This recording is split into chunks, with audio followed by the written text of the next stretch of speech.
¿Alguna vez te preguntaste por qué vivimos en una sociedad donde todo se reduce a ricos contra pobres, trabajadores contra empresarios, oprimidos contra opresores? ¿Por qué cada debate político termina en esta guerra perpetua de clases que nunca se resuelve y solo genera más odio y división? Si sientes que esta narrativa de conflicto constante es agotadora y destructiva, si intuyes que hay algo profundamente equivocado en reducir toda la civilización humana a una batalla eterna entre grupos antagónicos, si buscas la munición intelectual definitiva para refutar esta visión tóxica del mundo, entonces necesitas conocer cómo Ludwig von Mises demolió para siempre la mentira más peligrosa de Karl Marx. Esta es la quinta batalla en nuestra guerra intelectual épica entre Marx y Mises. Ya hemos presenciado cómo Mises destruyó la teoría del valor-trabajo, expuso el fraude de la plusvalía, pulverizó el materialismo histórico y desenmascaró la dialéctica como pseudociencia. Con todos estos fundamentos teóricos en ruinas, Marx apeló desesperadamente a su arma más poderosa, la teoría de la lucha de clases. Pero Mises ya tenía preparada la refutación perfecta. Y cuando termines este episodio, comprenderás por qué la visión marxista del conflicto de clases no solo es teóricamente falsa, sino prácticamente destructiva. Más importante aún, entenderás cuál es la verdadera fuerza que impulsa el progreso humano.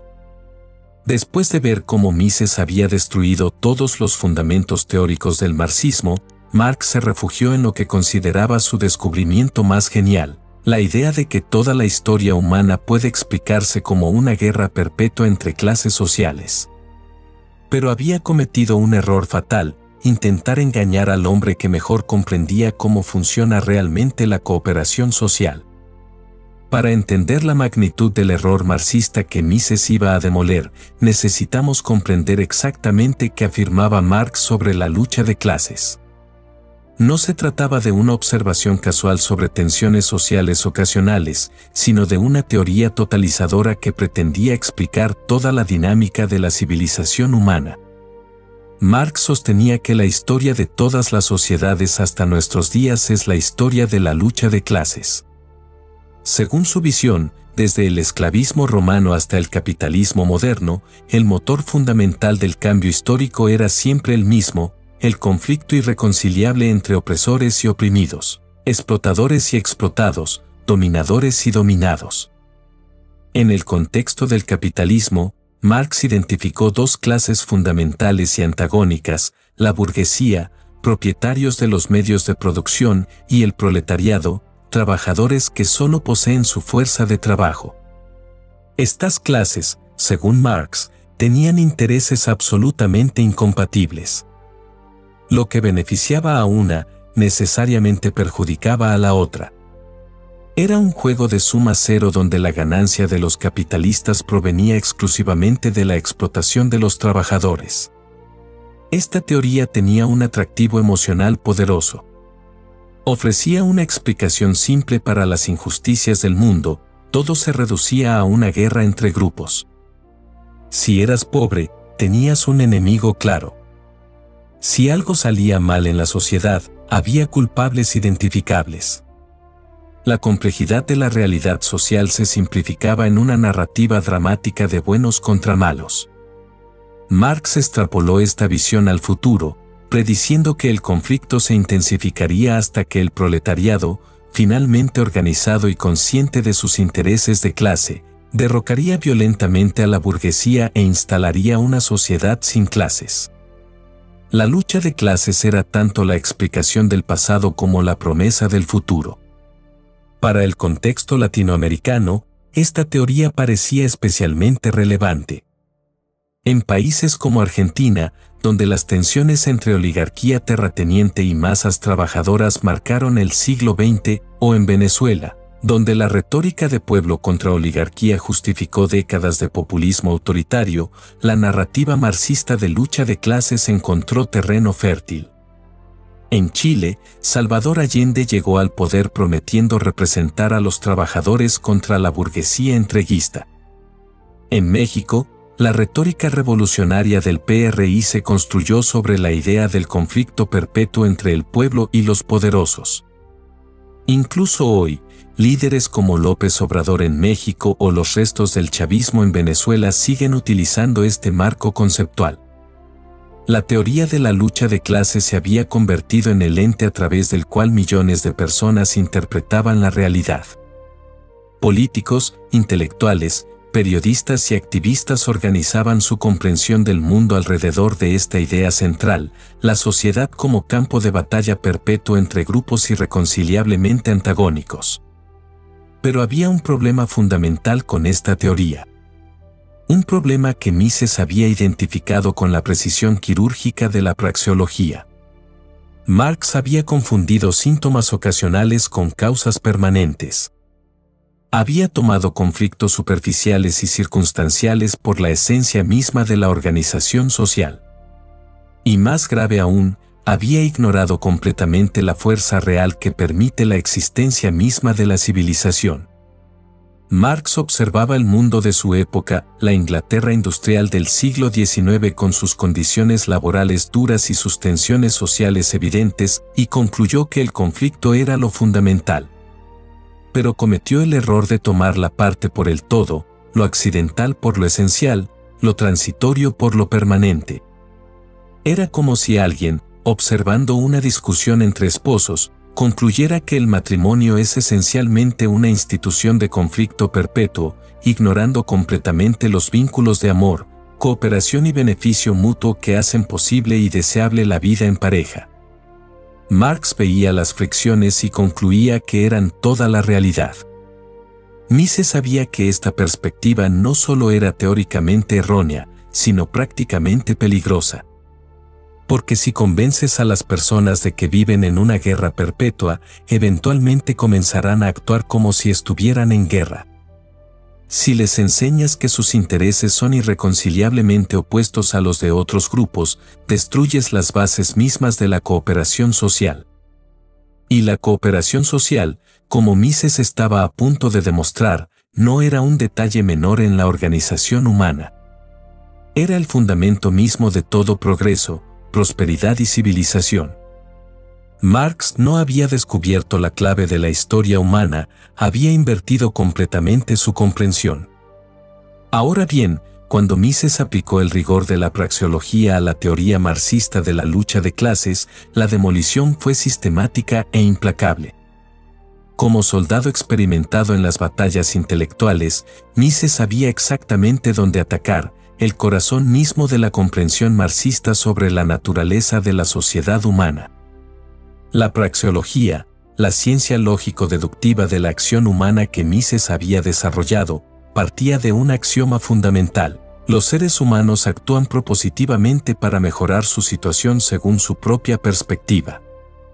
Este principio, universalmente válido e irrefutable, tenía implicaciones devastadoras para la teoría marxista del conflicto de clases. Si los individuos actúan siempre buscando mejorar su situación, entonces participarán en cualquier arreglo social solo si perciben que obtienen beneficios de esa participación. Esto significa que toda asociación humana duradera debe ser, en su esencia, mutuamente beneficiosa. De lo contrario, las partes se retirarían del acuerdo. Mises observó que Marx había cometido un error fundamental al confundir la división del trabajo, el fundamento de toda civilización, con la división en clases antagónicas. La división del trabajo surge porque los seres humanos tienen diferentes habilidades, conocimientos, recursos y preferencias. Cuando se especializan e intercambian, todos pueden obtener más de lo que obtendrían trabajando aisladamente. Aplicando la lógica praxeológica rigurosa, Mises demostró que la relación entre empleador y empleado, que Marx presentaba como explotación pura, era en realidad un intercambio mutuamente beneficioso. El empleador ofrece salarios porque necesita los servicios del trabajador. El trabajador acepta el empleo porque prefiere el salario a las alternativas disponibles. Ambas partes mejoran su situación, o no participarían voluntariamente en el intercambio. Como ya habíamos establecido cuando demolimos la teoría del valor-trabajo y expusimos el fraude de la plusvalía, Mises había demostrado que el beneficio empresarial no proviene de robar valor a los trabajadores, sino de organizar los recursos productivos de manera más eficiente, anticipar las necesidades futuras de los consumidores y asumir la incertidumbre del mercado. Esta comprensión praxeológica revelaba que Marx había invertido completamente la realidad. Donde Marx veía explotación, Mises veía cooperación. Donde Marx veía conflicto irreconciliable, Mises veía intercambio mutuamente beneficioso. Donde Marx veía la necesidad de revolución violenta, Mises veía el funcionamiento natural de la coordinación social. La metodología de Mises también reveló otro error fundamental en el análisis marxista, la falacia de tratar a las clases como entidades reales que actúan con propósito unificado.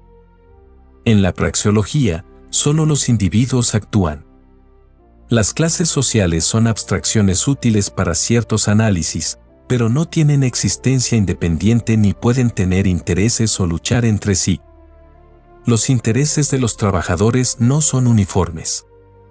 Un trabajador joven y ambicioso puede tener más en común con un empresario dinámico que con un trabajador mayor y conservador. Un empleado de una empresa exitosa puede beneficiarse más del crecimiento de esa empresa que de la solidaridad abstracta con trabajadores de industrias en declive. Mises demostró que la conciencia de clase que Marx consideraba el motor de la historia era, en realidad, una construcción artificial impuesta desde arriba por intelectuales y políticos que tenían interés en fomentar el conflicto. La solidaridad natural entre los seres humanos surge de la cooperación productiva, no del resentimiento manufacturado contra otros grupos. Para ilustrar la superioridad del análisis misesiano, consideremos el caso de Argentina durante el gobierno de Juan Domingo Perón. La retórica peronista adoptó elementos claros de la lucha de clases marxista, trabajadores contra oligarquía, pueblo contra privilegiados, justicia social contra explotación capitalista. Mises había predicho exactamente lo que sucedería cuando una sociedad adoptara esta visión conflictiva.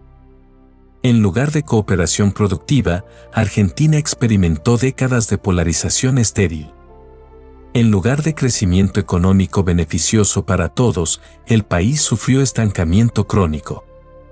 En lugar de justicia social genuina, se instaló un sistema de privilegios políticos que beneficiaba a los grupos más organizados a expensas de la productividad general. La lógica praxeológica había predicho que cuando una sociedad se organiza alrededor de la premisa del conflicto de clases, los incentivos se distorsionan completamente.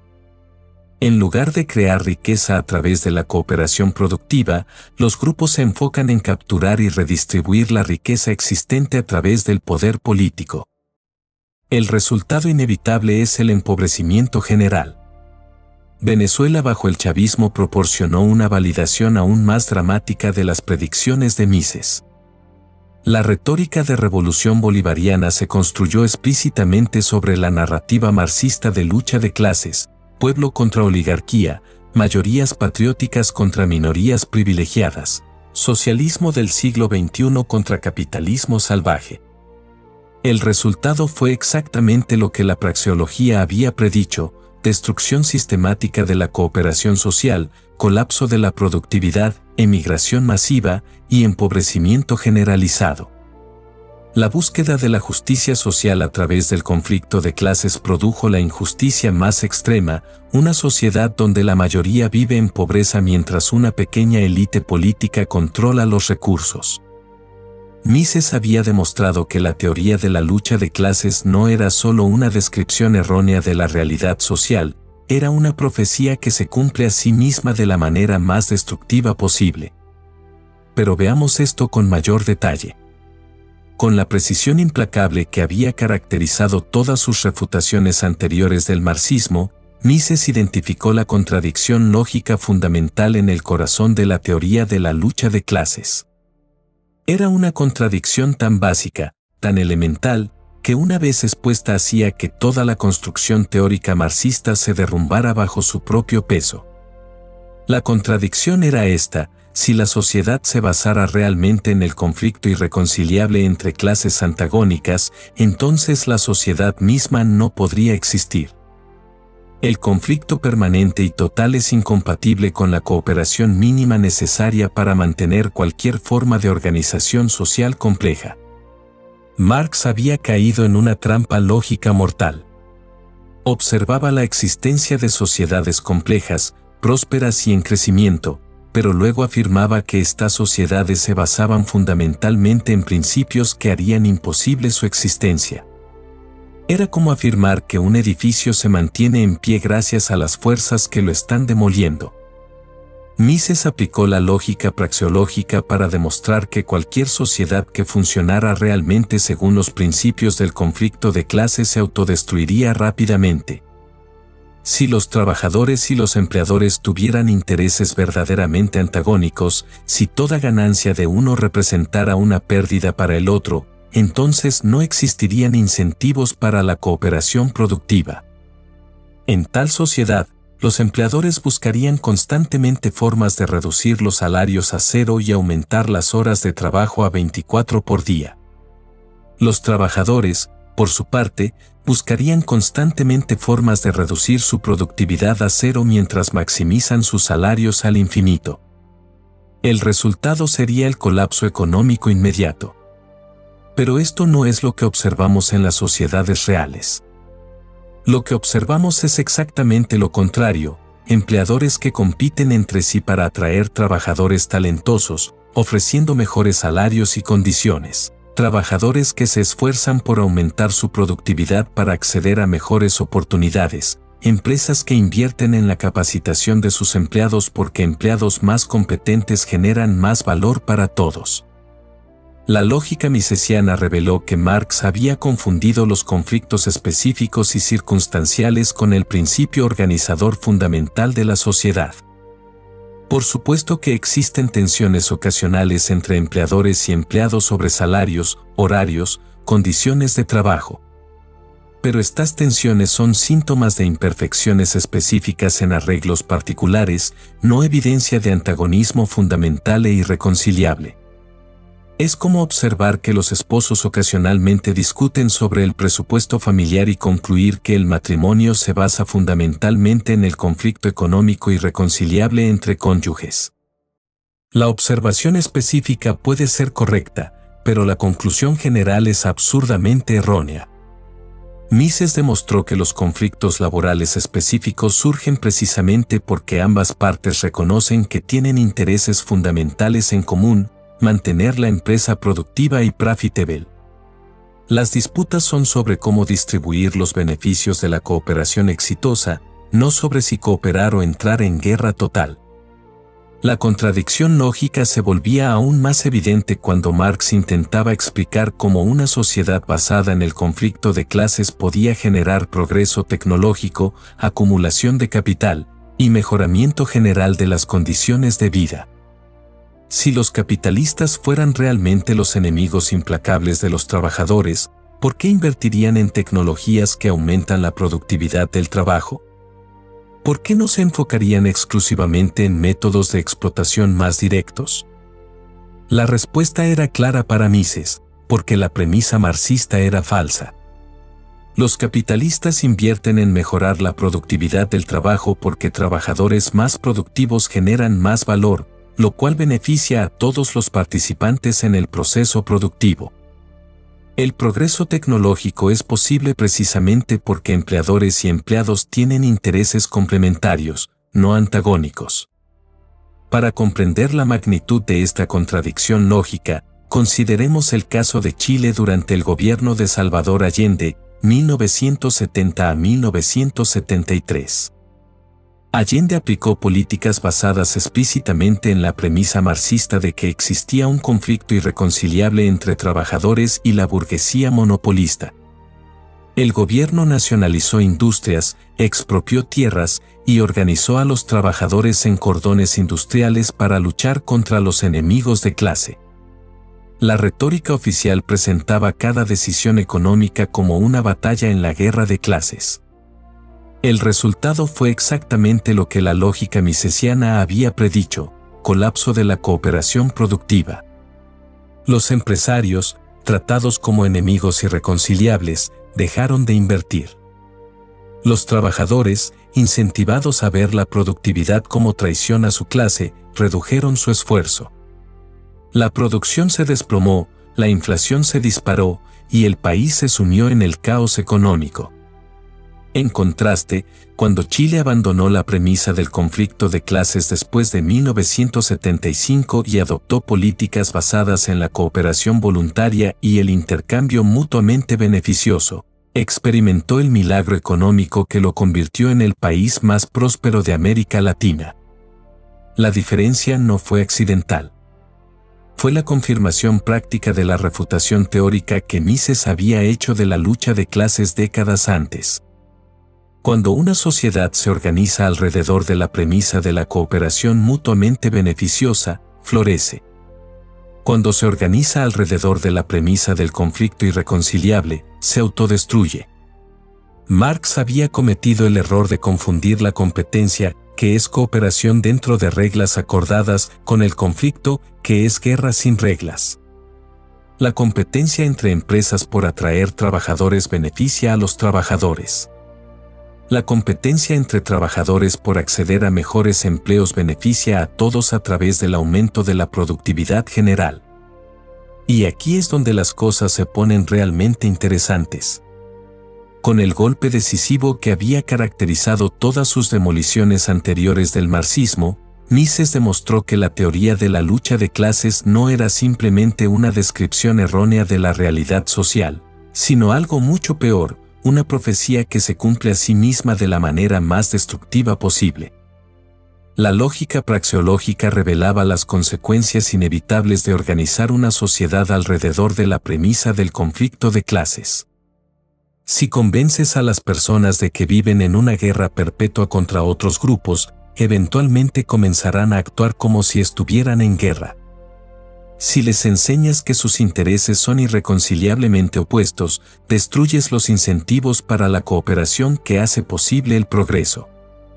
Mises había previsto que las sociedades que adoptaran la visión marxista de la lucha de clases experimentarían una serie de consecuencias predecibles: polarización política creciente, destrucción del diálogo constructivo, erosión de la confianza social, politización de todas las decisiones económicas y, eventualmente, colapso de la productividad.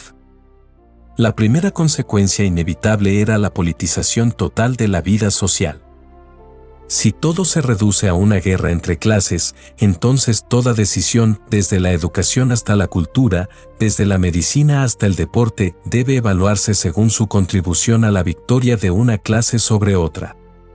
No puede existir conocimiento objetivo, arte independiente o cooperación técnica neutral. Todo debe subordinarse a la lucha. Esta politización total destruye las instituciones que hacen posible el progreso, universidades que buscan la verdad independientemente de las implicaciones políticas, empresas que se enfocan en satisfacer las necesidades de los consumidores, organizaciones sociales que resuelven problemas específicos a través de la cooperación voluntaria. La segunda consecuencia inevitable era la destrucción de la movilidad social. Si las clases son antagónicas e irreconciliables, entonces el ascenso social individual se convierte en traición de clase. Un trabajador que se convierte en empresario no representa progreso personal y social, sino defección al enemigo. Una sociedad organizada alrededor de la lucha de clases debe desalentar activamente la movilidad social que contradice sus premisas fundamentales. Venezuela bajo el chavismo proporcionó una validación perfecta de esta predicción.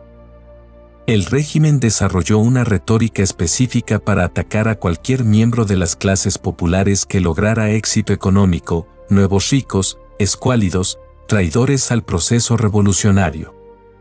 La movilidad social ascendente se convirtió en evidencia de traición política. La tercera consecuencia inevitable era la erosión de la productividad. Si empleadores y empleados son enemigos irreconciliables, entonces cada aumento en la productividad del trabajo beneficia al enemigo. Los trabajadores deben resistir la innovación tecnológica, oponerse a la capacitación que aumenta su eficiencia y sabotear activamente los procesos productivos. El resultado es el empobrecimiento generalizado. Argentina durante las décadas de hegemonía peronista ilustró perfectamente esta dinámica. La retórica de liberación nacional y justicia social se construyó sobre la premisa marxista del conflicto irreconciliable entre trabajadores y oligarquía cipaya. El resultado fue décadas de estancamiento económico, mientras países sin esta narrativa conflictiva experimentaban crecimiento sostenido. La cuarta consecuencia inevitable era la concentración del poder político. Si la sociedad se encuentra en guerra permanente, entonces las libertades individuales y los controles institucionales se convierten en lujos que la sociedad no puede permitirse. Se justifica cualquier concentración de poder como necesaria para la victoria de la clase correcta. La dictadura se convierte en la forma inevitable de gobierno. Mises había predicho que todo movimiento político basado en la lucha de clases evolucionaría hacia el autoritarismo, independientemente de sus intenciones iniciales democráticas. La lógica del conflicto irreconciliable es incompatible con las instituciones democráticas que requieren el reconocimiento de la legitimidad de los opositores y la posibilidad de compromiso. Cuba proporcionó la validación más clara de esta predicción. La Revolución cubana comenzó con promesas de democracia y justicia social, pero se organizó explícitamente alrededor de la premisa de la lucha de clases. El resultado inevitable fue la dictadura que perdura hasta hoy, justificada permanentemente como necesaria para defender a las clases populares contra los enemigos del pueblo. La quinta consecuencia inevitable era el aislamiento internacional. Una sociedad organizada alrededor de la lucha de clases debe eventualmente proyectar esta lógica al plano internacional, dividiendo al mundo entre países amigos y enemigos según su posición en la guerra de clases global. Esto destruye las relaciones comerciales y culturales que benefician a todos los participantes. La tragedia era que todas estas consecuencias destructivas se presentaban como signos de progreso hacia la justicia social. La polarización se celebraba como conciencia de clase. La destrucción de la productividad se explicaba como resistencia a la explotación. La concentración del poder se justificaba como dictadura del proletariado. El aislamiento internacional se presentaba como independencia antiimperialista. Marx había creado una teoría que convertía todos sus fracasos en confirmaciones de su validez. Era una trampa intelectual perfecta que inmunizaba a sus seguidores contra la evidencia de la realidad. Pasemos ahora a examinar cómo la historia confirmó las predicciones de Mises de manera abrumadora. La superioridad predictiva de Mises sobre Marx se había demostrado de manera devastadora en cada caso histórico donde se aplicaron políticas basadas en la premisa de la lucha de clases. Mientras Marx prometía liberación y prosperidad, Mises había predicho exactamente el empobrecimiento y la opresión que se materializaron sistemáticamente. La validación más dramática de las predicciones de Mises llegó con el colapso de la Unión Soviética en 1991.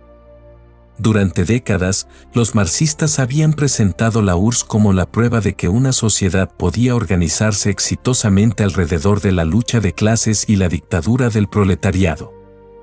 Mises había predicho desde los años 1920 que tal sociedad sería económicamente inviable y políticamente opresiva.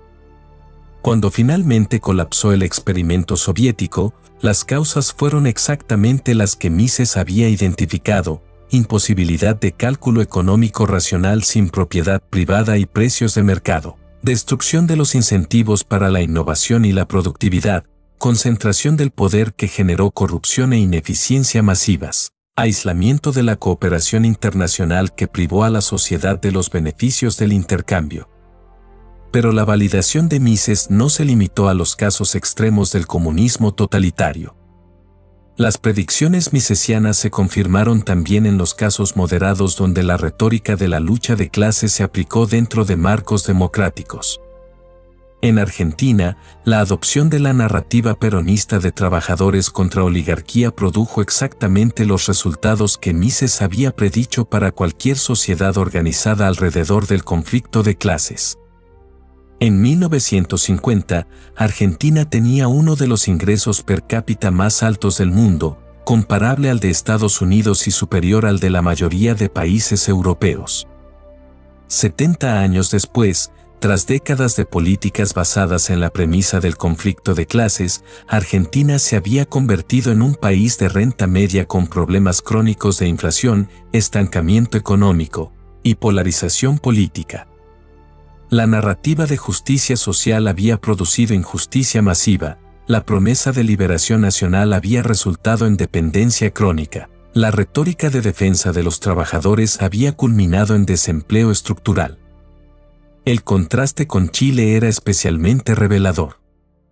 Después del caos del gobierno de Allende, que aplicó políticas explícitamente basadas en la lucha de clases, Chile adoptó reformas económicas basadas en los principios austriacos que Mises había defendido: propiedad privada, libre intercambio, cooperación voluntaria y reconocimiento de que empleadores y empleados tienen intereses complementarios. El resultado fue el milagro chileno: crecimiento económico sostenido, reducción dramática de la pobreza, mejoramiento de todos los indicadores sociales, y emergencia como el país más próspero y estable de América Latina. Chile demostró que cuando una sociedad abandona la premisa del conflicto de clases y adopta la premisa de la cooperación mutuamente beneficiosa, todos los grupos sociales se benefician. Venezuela proporcionó la validación más reciente y dramática de las predicciones de Mises. Hugo Chávez llegó al poder en 1999 con una retórica explícitamente basada en la lucha de clases, revolución bolivariana contra oligarquía entreguista, mayorías patrióticas contra minorías privilegiadas, socialismo del siglo XXI contra capitalismo salvaje. En 1999, Venezuela tenía el ingreso per cápita más alto de América Latina gracias a sus recursos petroleros. 20 años después, tras 2 décadas de políticas basadas en la lucha de clases, se había convertido en uno de los países más pobres del hemisferio, con hiperinflación, colapso de servicios básicos y éxodo masivo de población. Más de 6 millones de venezolanos habían abandonado el país, la mayor crisis migratoria en la historia moderna de América Latina. Y los destinos preferidos de estos refugiados económicos eran precisamente los países que habían rechazado la narrativa de la lucha de clases: Colombia, Perú, Ecuador, Chile. La ironía era perfecta: las personas que habían vivido bajo el socialismo del siglo XXI buscaban refugio en países capitalistas donde empleadores y empleados cooperan en lugar de combatirse. Los venezolanos votaban con sus pies contra la teoría marxista de la lucha de clases. Pero la validación de Mises no se limitó a América Latina. En Europa, los países que habían adoptado versiones más moderadas de la retórica de lucha de clases, como Francia con sus políticas de lucha contra la desigualdad y justicia social redistributiva, experimentaron estancamiento económico crónico, desempleo estructural elevado y polarización política creciente. En contraste, países como Suiza, Singapur o Irlanda, que organizaron sus sociedades alrededor de la cooperación entre todos los grupos sociales y el reconocimiento de intereses complementarios, experimentaron prosperidad sostenida y cohesión social. Incluso en Estados Unidos, la adopción creciente de la retórica de inequality y class warfare había producido exactamente los resultados que Mises predijo: polarización política extrema, erosión de la confianza social, politización de instituciones tradicionalmente neutrales y estancamiento de la movilidad social. La evidencia histórica era abrumadora e irrefutable. En todos los casos donde se aplicaron políticas basadas en la premisa marxista de la lucha de clases, los resultados fueron empobrecimiento, polarización y opresión. En todos los casos donde se aplicaron políticas basadas en la comprensión misesiana de la cooperación social, los resultados fueron prosperidad, cohesión y libertad. Marx había prometido que la lucha de clases conduciría a la liberación. Mises había predicho que conduciría a la opresión. La historia había emitido su veredicto definitivo. Y aquí llegamos al momento culminante de esta demolición. Con esta quinta demolición devastadora, Mises había completado la destrucción de todos los pilares fundamentales del edificio teórico marxista. La teoría del valor trabajo, pulverizada. La plusvalía, expuesta como fraude. El materialismo histórico, refutado. La dialéctica, desenmascarada como pseudociencia. Y ahora, la lucha de clases, demolida como mentira peligrosa. Pero Mises no se había limitado a destruir.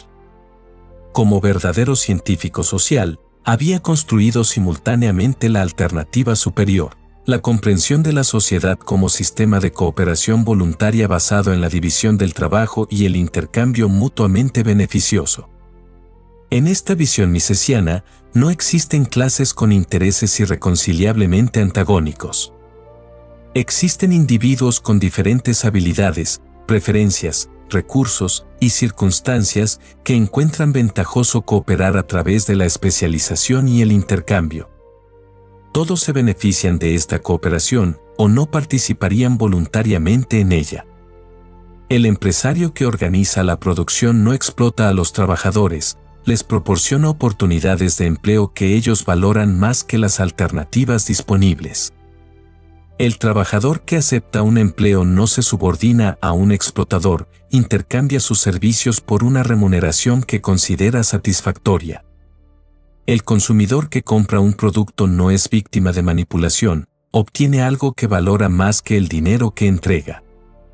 Esta comprensión correcta de la naturaleza social tenía implicaciones prácticas revolucionarias para la organización política y económica. Si la sociedad se basa fundamentalmente en la cooperación mutuamente beneficiosa, entonces las instituciones sociales deben diseñarse para facilitar esta cooperación, no para organizar guerras artificiales entre grupos.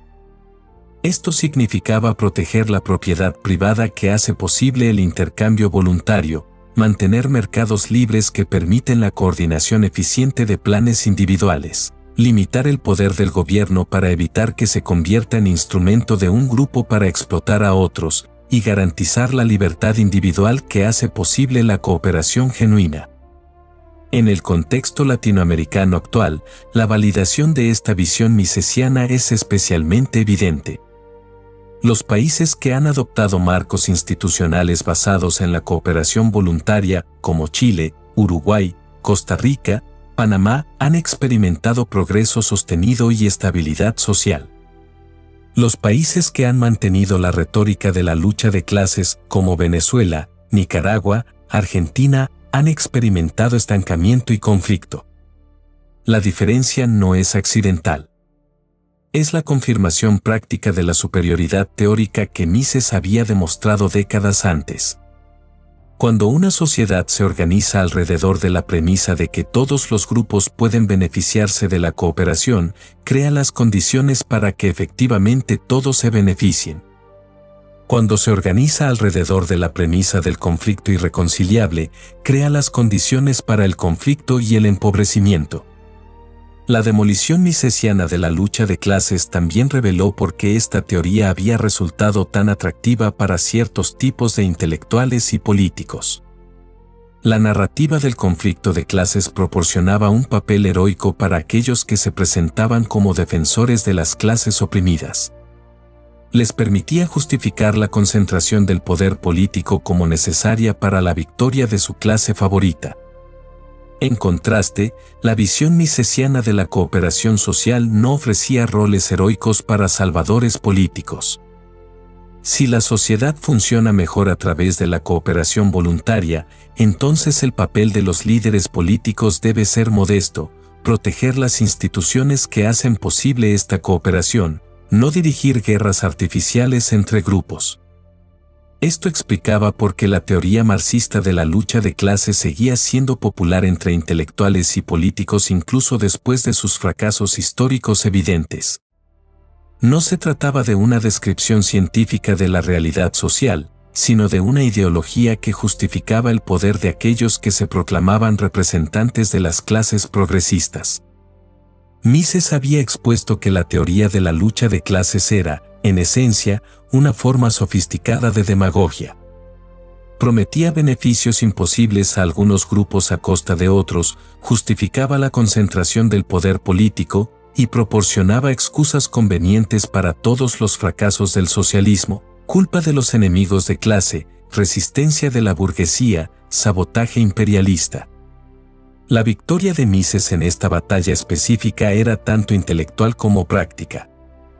Intelectualmente, había demostrado la superioridad lógica de la comprensión cooperativa de la sociedad sobre la comprensión conflictiva. Prácticamente, había proporcionado las herramientas conceptuales para organizar sociedades prósperas y libres. En nuestro contexto actual, donde políticos de todo el espectro utilizan versiones de la retórica de la lucha de clases, desde la izquierda progresista hasta el populismo de derecha la refutación misesiana es más relevante que nunca. Proporciona la munición intelectual para resistir todas las formas de demagogia que buscan dividir a la sociedad en grupos antagónicos. Porque al final, como Mises había demostrado de manera irrefutable, no somos enemigos irreconciliables condenados a una guerra perpetua. Somos colaboradores potenciales en el proyecto común de crear prosperidad, libertad y progreso a través de la cooperación voluntaria. Con la demolición de la lucha de clases, Marx había perdido su última línea de defensa teórica. Pero la mentira más peligrosa de Marx aún estaba por venir. Acabas de presenciar la demolición de la mentira más peligrosa del arsenal teórico marxista. Con la teoría de la lucha de clases destruida, Mises había completado la destrucción sistemática de todos los fundamentos del pensamiento de Marx. Esta es la quinta victoria consecutiva de Mises en nuestra guerra intelectual épica y quizás la más importante de todas. Porque la teoría de la lucha de clases no era solo un error académico, era la herramienta principal que los movimientos autoritarios han utilizado durante más de un siglo para justificar la destrucción de sociedades libres y prósperas. Desde los bolcheviques en Rusia hasta los chavistas en Venezuela, desde los Khmer rojos en Camboya hasta los sandinistas en Nicaragua, todos han utilizado la narrativa marxista del conflicto irreconciliable para justificar la concentración del poder y la destrucción de la cooperación social. Ahora entiendes por qué Mises consideraba esta teoría no solo falsa, sino peligrosa. Y tienes la munición intelectual definitiva para refutar cualquier intento de organizar la sociedad alrededor del conflicto artificial entre grupos. Cada vez que escuches retórica sobre ricos contra pobres, trabajadores contra empresarios, pueblo contra oligarquía, sabrás exactamente cómo responder con la precisión demoledora de la praxeología misesiana. Cuando escuches políticos o medios utilizando la narrativa de lucha de clases, aplica la refutación misesiana. Pregunta: ¿cómo puede existir una sociedad próspera si realmente se basa en conflicto irreconciliable? ¿Por qué los países que adoptan la cooperación prosperan mientras los que adoptan el conflicto se empobrecen? Combina esta demolición de la lucha de clases con las refutaciones anteriores que hemos visto: valor-trabajo destruido, plusvalía expuesta como fraude, materialismo histórico pulverizado, dialéctica desenmascarada. Ahora tienes un arsenal completo contra los fundamentos teóricos del marxismo. Comparte esta comprensión superior con personas que aún están atrapadas en la narrativa del conflicto. Muéstrales cómo la cooperación voluntaria produce prosperidad para todos, mientras el conflicto artificial produce empobrecimiento generalizado. Con todos sus fundamentos teóricos demolidos, valor-trabajo, plusvalía, materialismo histórico, dialéctica, lucha de clases, Marx estaba intelectualmente derrotado. Pero como todos los demagogos desesperados, apeló a las promesas imposibles para mantener viva su influencia. La próxima mentira que Mises iba a demoler era quizás la más seductora de todas, la promesa de una sociedad sin clases donde desaparecerían mágicamente todas las diferencias, jerarquías y desigualdades humanas. Marx prometía el paraíso igualitario en la tierra. Como dijo el propio Ludwig von Mises, la cooperación social no puede basarse en el odio, sino en el reconocimiento de la ventaja mutua que resulta de la división del trabajo. Marx había intentado convencernos de que éramos enemigos naturales. Mises nos recordó que somos colaboradores naturales. La historia ha demostrado quién tenía razón. La guerra continúa y Mises sigue invicto. En nuestro próximo encuentro, la demolición total de la sociedad sin clases. No te lo pierdas. La victoria de la razón sobre la demagogia acaba de dar un paso más hacia el triunfo definitivo.